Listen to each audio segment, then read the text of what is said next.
Hello everybody and welcome to my channel. We are studying the second chapter of physics of class 9, motion in one dimension. आज का जो lecture है ये इस chapter का concluding lecture है, last lecture है and today's lecture is very very important. So इस क्लास में आज का जो क्लास है, जो लेक्चर है, इसमें तुम्हारा कंसंट्रेशन थ्रू आउट बने रहना चाहिए because we are going to discuss very important questions, graph based theoretical questions that we will discuss. We will discuss more of numerical questions. हम लोग ऑलरेडी बहुत सारा न्यूमेरिकल क्वेश्चंस ग्राफ बेस्ड और बिना non graph based questions देख चुके हैं. Still we will discuss more questions today because जितना ज़्यादा क्वेश्चंस हम करेंगे उतना ज़्यादा हम अच्छे से प्रिपेयर हो पाएंगे. और तीसरा, हम आज का very important questions from ICSE Council's question paper. We all know that this time यानी 2020 में क्लास 9th का फाइनल एग्जाम का क्वेश्चन पेपर काउंसिल से भेजा गया था. ठीक है, आई होप ये तुम लोग सब कोई जानते हो कि ऐसा पहली बार हुआ कि काउंसिल ने क्वेश्चन पेपर भेजा क्लास 9 का फाइनल एग्जाम्स के लिए. सारे ICSE स्कूल्स ने उसी क्वेश्चन पेपर से अपना फाइनल एग्जाम कंडक्ट किया था.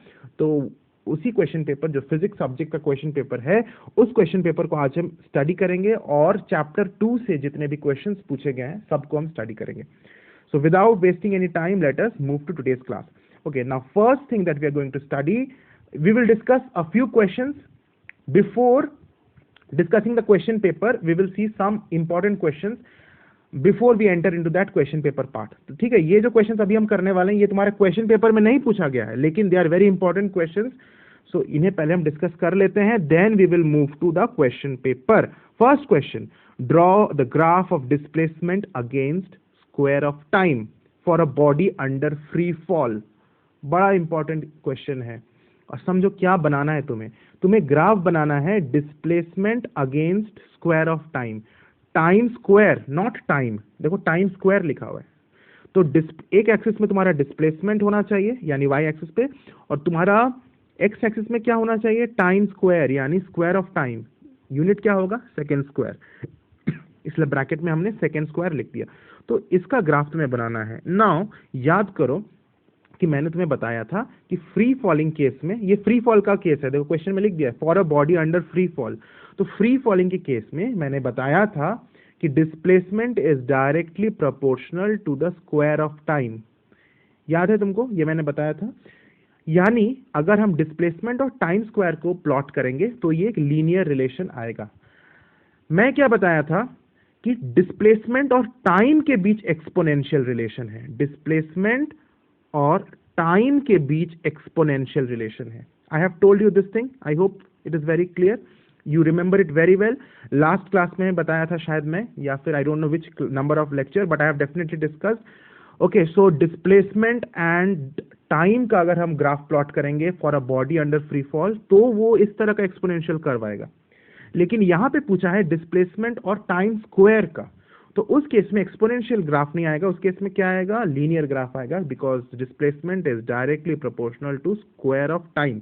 तो ये बहुत ध्यान तुम्हें रखना है कि डिस्प्लेसमेंट अगेंस्ट टाइम बनाने बोला है या डिस्प्लेसमेंट अगेंस्ट टाइम स्क्वायर बनाने बोला है. अगर डिस्प्लेसमेंट अगेंस्ट टाइम बनाने बोल रहा है for a body under free fall तो तुम्हारा एक्सपोनेंशियल ग्राफ बनेगा, और अगर डिस्प्लेसमेंट अगेंस्ट टाइम स्क्वायर बनाने बोल रहा है for a body under free fall, तुम्हें इस तरह का जो आंसर दिया हुआ है लीनियर ग्राफ बनेगा. I hope this is very clear to you and you will be careful in your exam. ठीक है, तो ये जो ग्राफ बना हुआ है तुम्हारे सामने, इस ग्राफ को कॉपी कर लो. एक स्ट्रेट लाइन ग्राफ है जो रेड लाइन से शो किया गया, that is your graph. Okay, no doubt to you, very clear. Moving to the next question, draw velocity time graph for a body under free fall. अब फिर से free fall के case का question है कि body free falling हो रहा है, उसका वेलोसिटी टाइम ग्राफ बनाइए.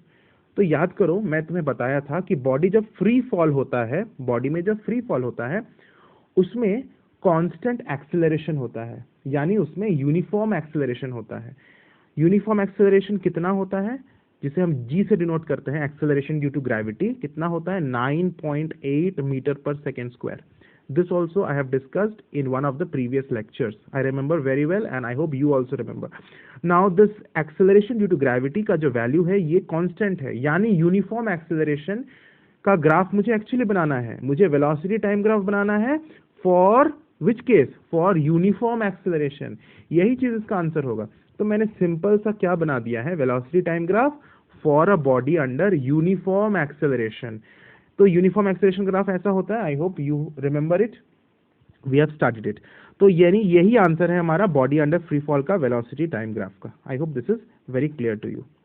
Moving to the next question for today.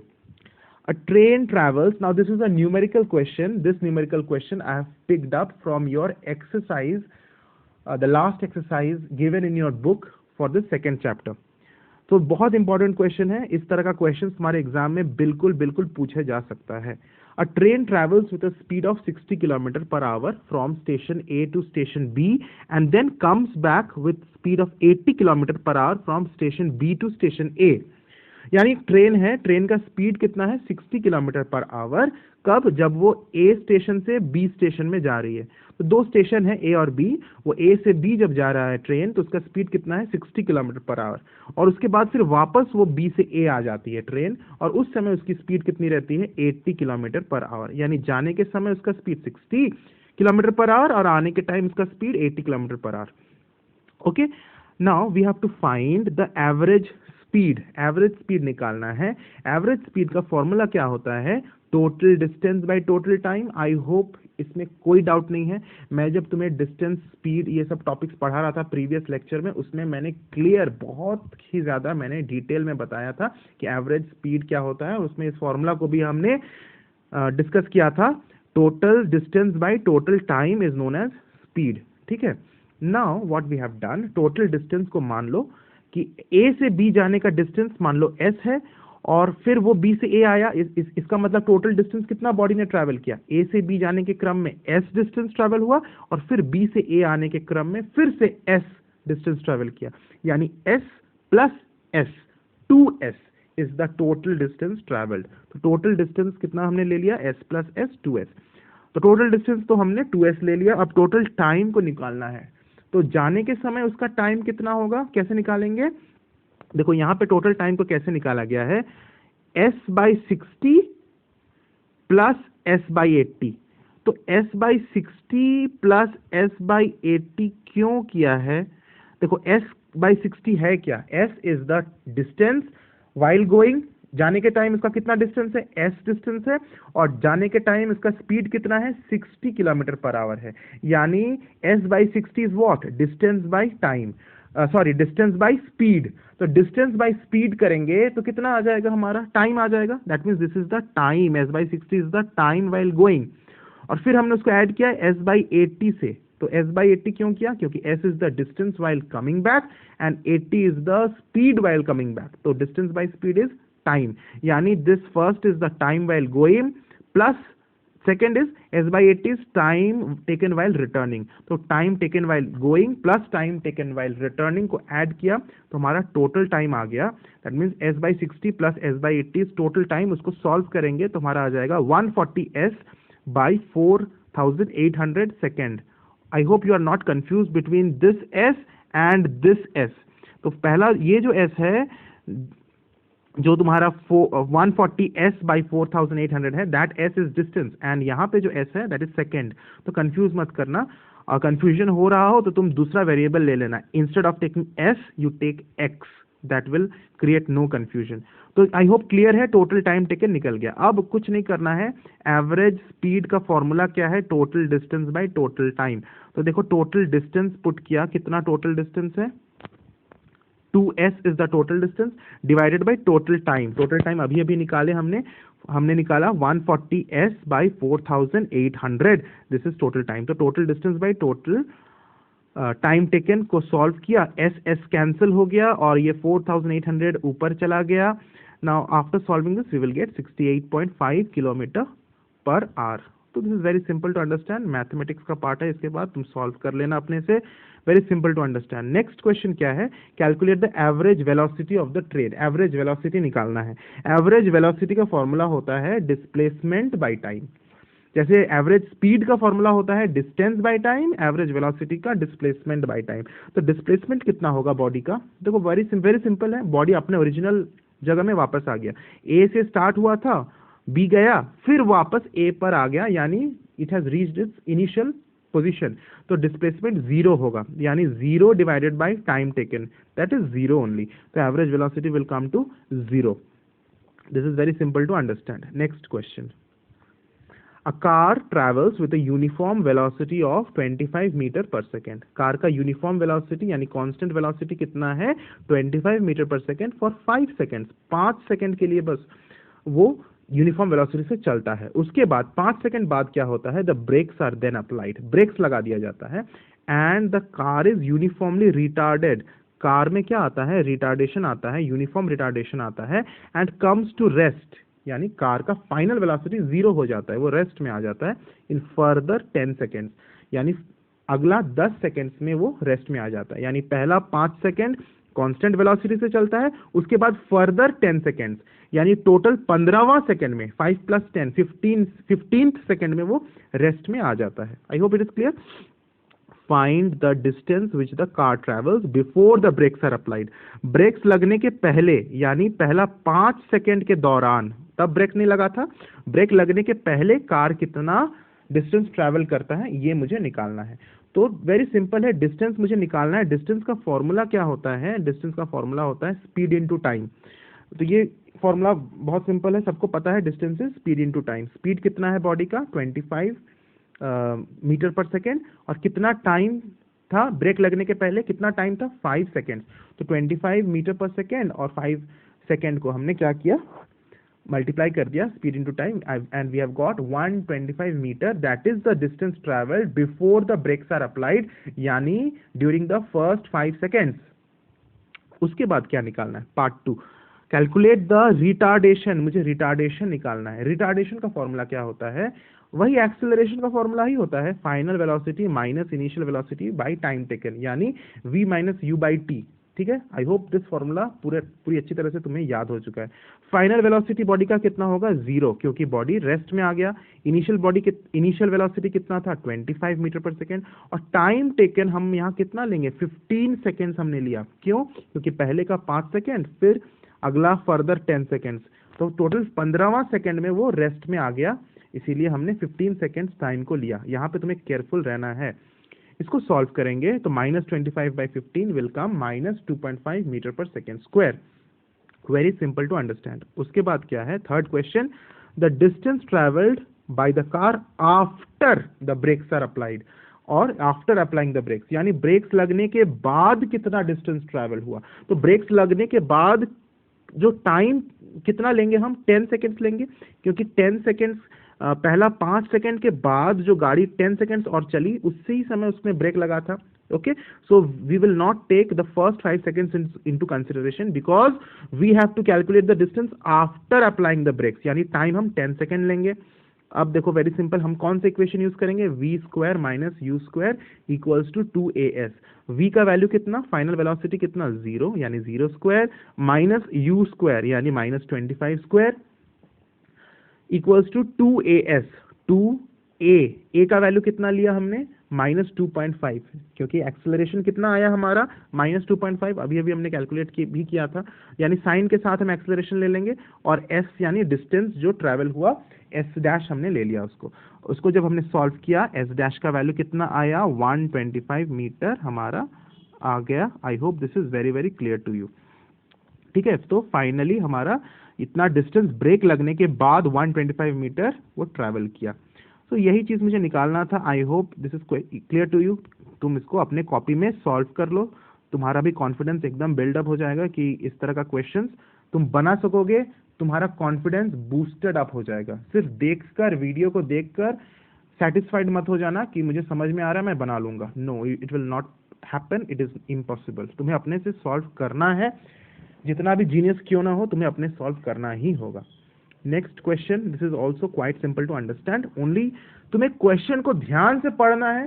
Question में क्या बोला गया है इसको समझते हुए तुम्हें सॉल्व करना है. कॉन्सेप्ट बिल्कुल सेम है, कोई नया, कोई विचित्र कॉन्सेप्ट या कोई रॉकेट साइंस इसमें नहीं है. जो चीज ऑलरेडी मैं पढ़ा चुका हूं अपने लेक्चर्स में, उसी कॉन्सेप्ट को यूज करके ये न्यूमेरिकल्स को सॉल्व करना है. सिर्फ थोड़ा सा दिमाग लगाना है, थोड़ा बुद्धि लगाना है, and then it is very simple. ये क्वेश्चन भी तुम्हारे एक्सरसाइज से लिया गया है. A train starts from rest. Train rest से स्टार्ट हुआ, यानी उसका इनिशियल वेलोसिटी कितना है, 0 है। इट एक्सेलरेट्स यूनिफॉर्मली, उसमें एक्सेलरेशन होता है, कितना एक्सेलरेशन होता है, at the rate of 2 metre per second square, उसमें एक्सेलरेशन होता है 2 metre per second square for 10 seconds. अब देखो 10 सेकेंड के लिए एक्सेलरेशन होता है, यानी बॉडी रेस्ट में था लेकिन धीरे धीरे उसमें क्या हुआ, एक्सेलरेशन हुआ, 10 सेकेंड तक एक्सेलरेशन हुआ। कितना एक्सेलरेशन हुआ, 2 metre per second square acceleration हुआ। This is told in the question.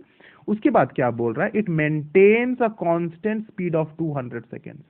वो 200 सेकेंड तक, उसके बाद का 200 सेकेंड तक, यानी 10 सेकेंड तक तो उसमें एक्सेलरेशन हुआ, उसके बाद का अगला 200 सेकेंड उसमें क्या होता है, कांस्टेंट स्पीड से वो चलता है, यानी कोई एक्सेलरेशन नहीं होता है, क्योंकि स्पीड चेंज नहीं होता है, वेलोसिटी चेंज नहीं होता है, तो उसमें कोई एक्सेलरेशन नहीं होता। यानी पहले का फर्स्ट 10 सेकेंड्स में एक्सेलरेशन होता है, लेकिन उसके बाद जो 200 सेकेंड्स गाड़ी चलती है उसमें कोई एक्सेलरेशन नहीं होता है, वो कांस्टेंट स्पीड से चलता है।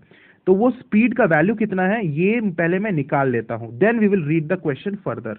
ठीक है, कितना स्पीड वो एक्वायर करता है at the end of 10 seconds, let me find out that. Now let us see what is written.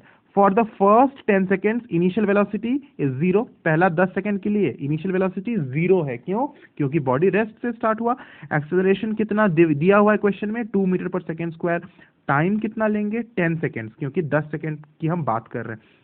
तो हम कौन सा इक्वेशन यूज करेंगे, v equals to u plus a t, यानी मुझे फाइनल वेलोसिटी v निकालना है। ये जो फाइनल वेलोसिटी निकलेगा, this will be the final velocity at the end of 10 seconds.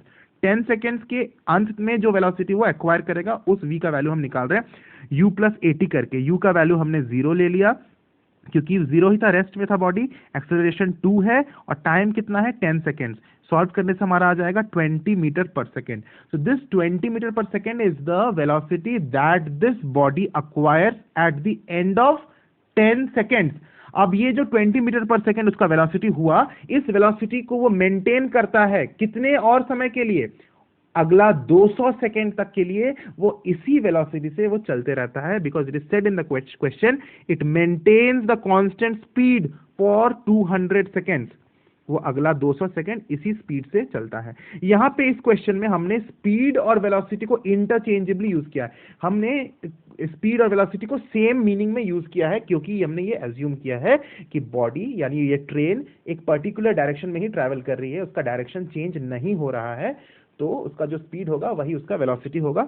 तो that is the concept here. Now फिर क्वेश्चन को आगे पढ़ते हैं। Okay, the brakes are then applied. अब 200 सेकेंड तक वो कांस्टेंट स्पीड से चला, उसके बाद क्या हुआ, ब्रेक्स लगाया गया, brakes are applied and the train is uniformly retarded. अब ट्रेन में रिटार्डेशन होता है and it comes to rest in 50 seconds. फिर वो रेस्ट में आ जाता है, अगला 50 सेकेंड तक फाइनली वो रेस्ट में आ जाता है। यानी क्वेश्चन को हम 3 पार्ट्स में तोड़ सकते हैं। पहला पार्ट, पहला 10 सेकेंड जब बॉडी में क्या रहता है, एक्सेलरेशन रहता है, 2 मीटर पर सेकेंड का एक्सेलरेशन रहता है, 2 मीटर पर सेकेंड स्क्वायर का एक्सेलरेशन रहता है पहला 10 सेकेंड। उसके बाद अगला 200 सेकेंड तक उसमें कोई एक्सेलरेशन नहीं रहता है, उसमें कांस्टेंट स्पीड वो एक्वायर कर लेता है, और उसका वैल्यू कितना रहता है, 20 मीटर पर सेकेंड। और 200 सेकेंड के बाद क्या होता है, ब्रेक्स लगता है, और अगला 50 सेकेंड तक उसमें रिटार्डेशन होता है, यानी नेगेटिव एक्सेलरेशन होता है, और फिर बॉडी रेस्ट में आ जाता है, यानी नेगेटिव एक्सेलरेशन हमारा होता है। इस नेगेटिव एक्सेलरेशन का वैल्यू अभी तक हमें नहीं पता है, इसको कैलकुलेट हमें करना है। यानी पहला 10 सेकेंड में उसका मोशन 200 सेकेंड, अगला 200 सेकेंड में उसका क्या मोशन, और लास्ट का 50 सेकेंड में उसका क्या मोशन, ये तीनों मोशंस को हमें स्टडी करना है। Okay, now first part what we have to find the maximum velocity reached. तो मैक्सिमम वेलोसिटी रीच्ड ये तो मैंने ऑलरेडी निकाल लिया, कितना मैक्सिमम वेलोसिटी उसने रीच किया था, 20 मीटर पर सेकेंड। ये ऑलरेडी हमारा निकल चुका है कि at the end of 10 seconds it reached the velocity of 20 metre per second, क्योंकि उसके बाद तो उसमें ब्रेक वगैरह लगा, तो मैक्सिमम वेलोसिटी तो यही है 20 मीटर पर सेकेंड। क्लियर हो गया। सेकेंड पार्ट क्या है, find the retardation in the last 50 second. Last का 50 सेकेंड्स में इसका बॉडी में कितना रिटार्डेशन होता है ये निकालो। तो लास्ट का 50 सेकेंड्स में रिटार्डेशन को निकालने के लिए यहां देखो, फाइनल वेलोसिटी बॉडी में कितना है, 0 है, क्योंकि फाइनली बॉडी रेस्ट में चला जाता है ब्रेक लगने के बाद। 50 लास्ट का 50 सेकंड को हम स्टडी कर रहे हैं, ठीक है, I hope it is clear. और इनिशियल वेलोसिटी कितना लेंगे अब हम 20 मीटर पर सेकंड लेंगे, क्योंकि हम लास्ट का 50 सेकेंड्स को हम स्टडी कर रहे हैं। तो लास्ट का 50 सेकेंड्स में बॉडी का इनिशियल वेलोसिटी कितना था, 20 मीटर पर सेकेंड था, उसके बाद उसमें ब्रेक्स लगा और फाइनली वो 0 आ गया, 0 उसका वेलोसिटी हो गया। इसलिए इनिशियल वेलोसिटी हम 20 मीटर पर सेकेंड लेंगे। थोड़ा दिमाग को यूज करो और तुम्हें समझ में आ जाएगा क्यों हमने initial velocity 20 metre per second लिया, ठीक है। अब हम एक्सेलरेशन क्या हो जाएगा हमारा, final velocity minus initial velocity divided by time. Very simple to understand, values put करेंगे, हमारा आ जाएगा -0.4 मीटर पर सेकेंड स्क्वायर। ये हमारा एक्सेलरेशन आ गया, लास्ट का 50 सेकेंड्स का एक्सेलरेशन आ गया। क्लियर हो गया। तो वही मुझे निकालना था, नंबर 2, पार्ट नंबर 2 में वही निकालना था, retardation in the last 50 seconds निकल गया। क्लियर है। थर्ड पार्ट क्या है, find the total distance travelled. Question को देखो क्या है, टोटल डिस्टेंस ट्रैवल्ड मुझे निकालना है। तो टोटल डिस्टेंस ट्रैवल निकालने के लिए इस क्वेश्चन को हमने ऑलरेडी 3 पार्ट्स में तोड़ चुका था मैंने, कि पहला 10 सेकंड का डिस्टेंस मुझे निकालना है, फिर अगला 200 सेकंड का डिस्टेंस मुझे निकालना है, फिर लास्ट का 50 सेकंड्स का डिस्टेंस मुझे निकालना है। तीनों डिस्टेंस को निकाल के हम ऐड कर देंगे तो हमारा टोटल डिस्टेंस निकल जाएगा। बस वही चीज हमने किया। पहला जो 10 सेकंड था, उस 10 सेकंड में डिस्टेंस हमने कैसे निकाला, s equals to ut plus half at square का इक्वेशन यूज किया। हमने s1 ले लिया, उसको पहला 10 सेकंड का डिस्टेंस को हमने s1 ले लिया, अगला 200 सेकंड का डिस्टेंस को हमने s2 ले लिया, और लास्ट का जो 50 सेकंड्स है उसका डिस्टेंस को हम s3 ले लिया। तो क्या हुआ, s1 plus s2 plus s3 करेंगे। तो s1 का वैल्यू क्या है, ut plus half at square. u का वैल्यू हम क्या लिखेंगे, 0, क्योंकि जब हम पहला 10 सेकंड का बात कर रहे हैं तो बॉडी रेस्ट से स्टार्ट हुआ था, तो u उसका 0 था। टाइम क्या लेंगे, 10 सेकेंड्स लेंगे, because we are talking about the first 10 seconds. Okay, so हमने यहाँ पे टाइम हमने 10 लिया, u इंटू टी यानी 0 into 10 that is 0 only, plus half at। Acceleration हमने कितना लिया, 2 लिया, और t स्क्वायर यानी 10 स्क्वायर हमने ले लिया। 10 is the time, 10 seconds is the time. Solve करने से हमारा s1 का वैल्यू 100 मीटर आ गया। अब हम अगला 200 सेकेंड का डिस्टेंस निकालेंगे, s2। कौन सा फॉर्मूला यूज करेंगे, स्पीड इनटू टाइम। जब कांस्टेंट वेलोसिटी होता है या कांस्टेंट स्पीड होता है तो हम डायरेक्टली स्पीड इनटू टाइम निकाल सकते हैं। तो स्पीड कितना है, 20 दिया हुआ है क्वेश्चन में, क्योंकि 20 ये हमने कैलकुलेट किया, 20 मीटर पर सेकेंड हमने कैलकुलेट करके निकाला उसका स्पीड, और टाइम कितना दिया हुआ था, 200 सेकेंड। तो हमारा कितना निकल गया डिस्टेंस, 4000 मीटर, ठीक है। और लास्ट का 50 सेकंड का डिस्टेंस हम फिर से कौन सा फॉर्मूला यूज करेंगे, ut plus half at square. इस केस में हम u का वैल्यू क्या रखेंगे, 20 मीटर पर सेकंड रखेंगे, क्योंकि लास्ट का 50 सेकंड में उसका इनिशियल वेलोसिटी 20 मीटर पर सेकंड है, टाइम 50 सेकंड है, और एक्सेलरेशन कितना लेंगे, -0.4 मीटर पर सेकंड स्क्वायर लेंगे, क्योंकि हमने निकाला था ना second part of the question में कि रिटार्डेशन कितना हुआ था, -0.4। तो हमने उसको पुट किया तो हमारा s3 का वैल्यू 500 मीटर आ गया। तीनों s को हमने ऐड किया, s1 plus s2 plus s3, हमारा 4600 मीटर हमारा आंसर आ गया। I hope this is very clear to you, ठीक है। उसके बाद हम लास्ट पार्ट में क्या निकालना है मुझे, calculate the average velocity of the body. ये मुझे निकालना है average velocity of the body, यानी एवरेज स्पीड ही मुझे निकालना है, क्योंकि इस क्वेश्चन में हमने एज्यूम किया average velocity is average speed only. तो एवरेज स्पीड या एवरेज वेलोसिटी का फॉर्मूला क्या यूज करेंगे, total distance travelled bye total time taken. Total distance अभी हमने कैलकुलेट किया 4600, और टोटल टाइम कितना होगा, वेरी सिंपल, पहला 10 सेकेंड, फिर 200 सेकेंड, फिर 50 सेकेंड, कितना हो जाएगा, 260 सेकेंड। ये हमारा टोटल टाइम हो गया। तो हमने यहाँ पे पुट किया 4600 plus 260 divided by 260, that will give me 17.69 metre per second. I hope this question is clear. अगर ये क्वेश्चन तुम्हारा क्लियर हो गया तो समझो कि तुम्हारा कॉन्सेप्ट बहुत बहुत बहुत हद तक क्लियर हो गया।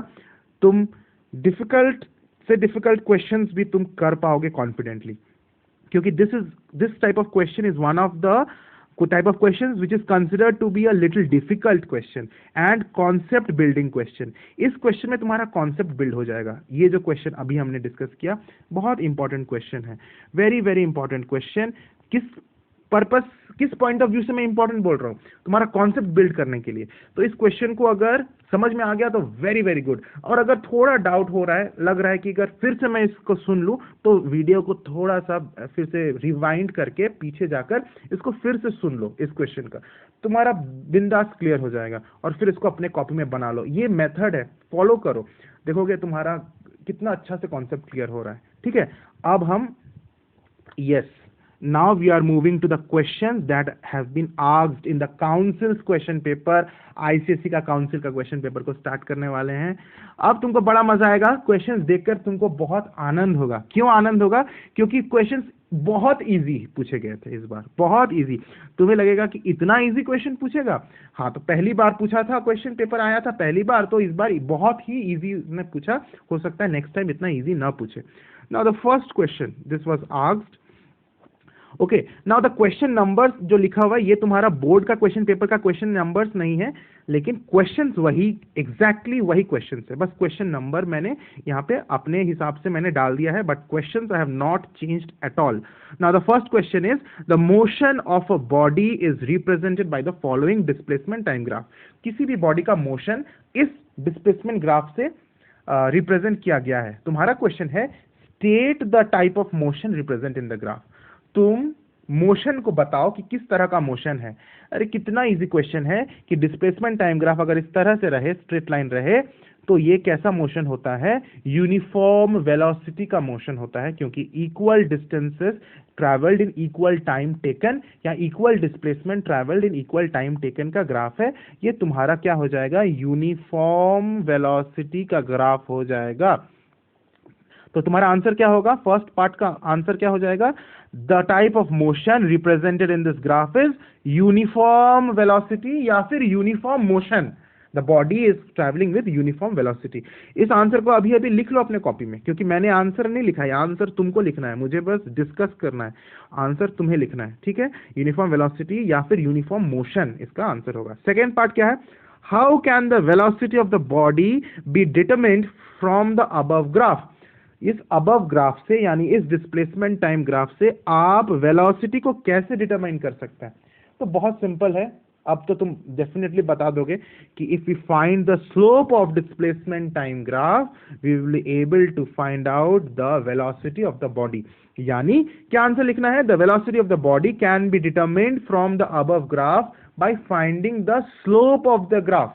ये तो क्लियर है कि डिस्प्लेसमेंट टाइम ग्राफ का स्लोप से हम वेलोसिटी निकाल सकते हैं, तो तुम लिख लेना ये आंसर भी हो गया। Moving to the next question.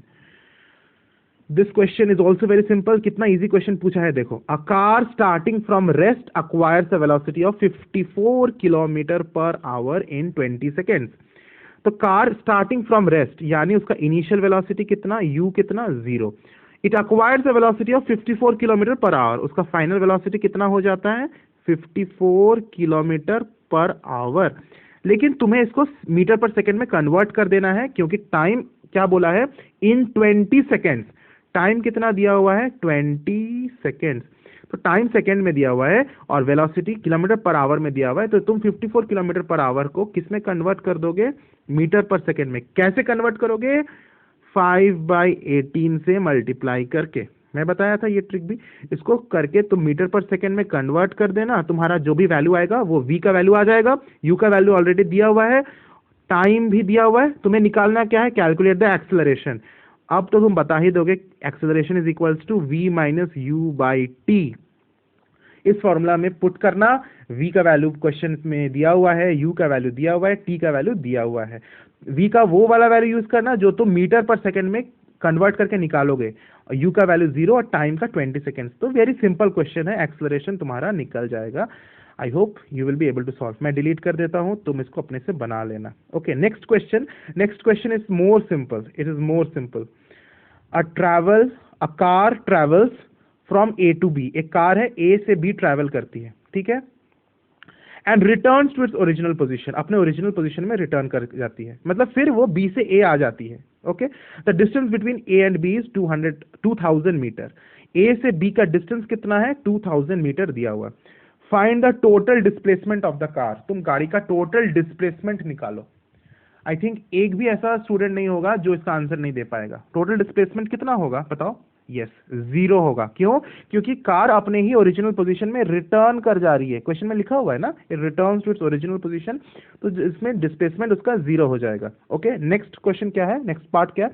The car takes 5 minutes. देखो ये अभी जो क्वेश्चन हम पढ़ने वाले हैं, ये क्वेश्चन पढ़ के तुम्हें हंसी आ जाएगा कि इतना इजी क्वेश्चन भी कोई पूछ सकता है बोर्ड्स में, 9 का बोर्ड्स में। तो क्वेश्चन क्या है? A car takes 5 minutes to travel from A to B but takes 8 minutes to travel from B to A. यानी ए से बी जाने में उसको कितना समय लगता है? 5 मिनट लगता है, और फिर वापस बी से ए आने में उसको कितना समय लगता है? 8 मिनट लगता है।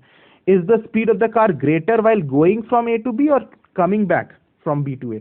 तो किस समय उसका स्पीड ज्यादा था, ए से बी जाने के दौरान या बी से ए वापस आने के दौरान? उसका स्पीड कब ज्यादा था? तो ये तो कोई छोटा सा बच्चा भी बोल देगा कि जब वो जा रहा था तब उसने 5 मिनट लिया सेम डिस्टेंस को ट्रैवल करने के लिए, और जब वो वापस आया तो उसी डिस्टेंस को उसने 8 मिनट में ट्रैवल किया। तो जाने के समय ही उसका स्पीड ज्यादा होगा, यानी ए से बी जाने के time its speed was more. Okay, very easy. I hope कि कितना इजी क्वेश्चन पूछा है तुम्हें समझ में आ रहा है। लेकिन इस बार जो सेकेंड टाइम कंडक्ट करेगा, इतना इजी क्वेश्चन शायद वो ना पूछे। थर्ड क्वेश्चन क्या है, थर्ड पार्ट क्या है? When can the magnitude of distance and displacement be equal? कब डिस्टेंस का मैग्नीट्यूड और डिस्प्लेसमेंट का मैग्नीट्यूड, यानी डिस्टेंस का वैल्यू और डिस्प्लेसमेंट का वैल्यू कब इक्वल हो सकता है? यस, दोनों तभी इक्वल हो सकता है जब बॉडी एक पर्टिकुलर डायरेक्शन में मूव कर रहा है। When the body is travelling in a specific direction. लिख लो आंसर को, मैं डिक्टेट कर रहा हूं, तुम लिख लो। When the body travels in a specific direction, that is its direction does not change, then the magnitude of distance and the magnitude of displacement will be equal। समझ में आ रहा है कि डिस्टेंस चेंज नहीं हो रहा है, डिस्प्लेसमेंट चेंज नहीं हो रहा है, बॉडी एक दोनों का वैल्यू सेम है, क्योंकि बॉडी एक पर्टिकुलर डायरेक्शन में ट्रैवल कर रही है, उसका डायरेक्शन चेंज नहीं हो रहा है। Moving to the next question. ये क्वेश्चन भी तुम्हारे बोर्ड्स में पूछा गया, बड़ा इजी क्वेश्चन है, इससे तो भयंकर क्वेश्चन तुम सॉल्व कर चुके हो, ये तो बहुत ही इजी क्वेश्चन है। The figure below shows the velocity time graph। एक velocity time graph आपके सामने है, moving in for a body moving in a straight line। Find the time interval in which the body is moving with zero acceleration। उस time interval को बताइए जब body में zero acceleration हुआ, यानी कोई acceleration नहीं हुआ। तो velocity time graph में देखो constant velocity किस दौरान रहा है? पहला 12 सेकेंड। तो you see the time interval from 0 to 12 second. ये ग्राफ जो है this is parallel to time axis, यानी पहले का first 12 second, 0 to 12 second the body is travelling with a constant velocity, that means the acceleration is 0। क्यों? क्योंकि मैं बार बार बोल रहा हूं कि एक्सेलरेशन 0 कब होगा? जब कांस्टेंट वेलोसिटी होगा, जब यूनिफॉर्म वेलोसिटी होगा तब। तो पहला का आंसर क्या हो जाएगा? From 0 second to 12 second the body is travelling with 0 acceleration. निकालना है सेकेंड में क्या? Calculate the total displacement of the body. Total displacement मुझे निकालना है, तो वेलोसिटी टाइम ग्राफ दिया हुआ है, मुझे डिस्प्लेसमेंट निकालना है। तो कैसे मैं निकालूंगा? The area under the velocity time graph gives the displacement. ठीक है, ये मंत्र मैंने तुम्हें ऑलरेडी बता दिया था कि इस मंत्र से हम डिस्प्लेसमेंट निकाल लेंगे, यानी मुझे एरिया निकालना है, एरिया ऑफ दिस ग्राफ। तो एरिया कैसे निकालेंगे? एक रेक्टेंगल दिया हुआ है, एक ट्रायंगल दिया हुआ है, तो दोनों का एरिया को हम ऐड कर देंगे। आई होप तुम इसको बना लोगे। तो मैं सिर्फ डिस्कस कर देता हूं। तो तुम्हें स्टेटमेंट लिखना है, total displacement of the body is equal to the area under the graph. फिर नीचे लिखोगे is equal to area of the rectangle plus area of the triangle. तो एरिया, उसके नीचे लिखोगे एरिया ऑफ द रेक्टेंगल क्या हो जाएगा? Length into breadth. लेंथ कितना है? 12, ब्रेथ कितना है? 15। ये हो गया स्क्वायर का, यानी रेक्टेंगल का एरिया, प्लस इसमें क्या ऐड करेंगे हम? अब ट्रायंगल का एरिया हाफ इंटू बेस कितना है? 12 से 20 कितना होता है? 8। ठीक है, ये बेस हो गया। हाइट कितना है ट्रायंगल का? 15 ही है। बस इसको सॉल्व कर लेना, इसको सॉल्व करके जो तुम्हारा टोटल डिस्टेंस आ जाएगा, टोटल डिस्प्लेसमेंट आ जाएगा, that will be the answer. I hope this is very clear to you. Shall I move to the next part? Okay. Now we have, these were the questions only. इससे ज्यादा questions नहीं थे, बस इतना ही questions थे। मुझे homework किसने भेजा? Abhinav Bhardwaj, studying in Don Bosco Academy Patna, Vishal Gupta, studying in Saint Mary School Ballia Uttar Pradesh. Very good Abhinav, very good Vishal for sending the homeworks. Now today's homework is solve all the questions discussed today. आज हमने जितना भी questions किया, चाहे वो board में पूछा गया हो क्वेश्चंस हो, चाहे बोर्ड में नहीं पूछा गया क्वेश्चंस हो, आज हमने बहुत सारे क्वेश्चंस डिस्कस किया। पहले हमने graph based theoretical questions discuss किया, फिर न्यूमेरिकल क्वेश्चंस डिस्कस किया, उसके बाद हमने question paper, ICSE question paper of 2020 को डिस्कस किया। तो सारा क्वेश्चंस बना लेना आज, और बनाने के बाद इसमें भेज देना sunando.devnat@yahoo.com। Till then, stay well, stay at home, and wish you a very very happy day. Thank you for watching, और प्लीज चैनल को सब्सक्राइब कर देना, अगर नहीं किए हो लाइक कर देना इस लेक्चर को, and definitely you share with your friends so that we can grow this channel more fast. Okay, thanks for watching.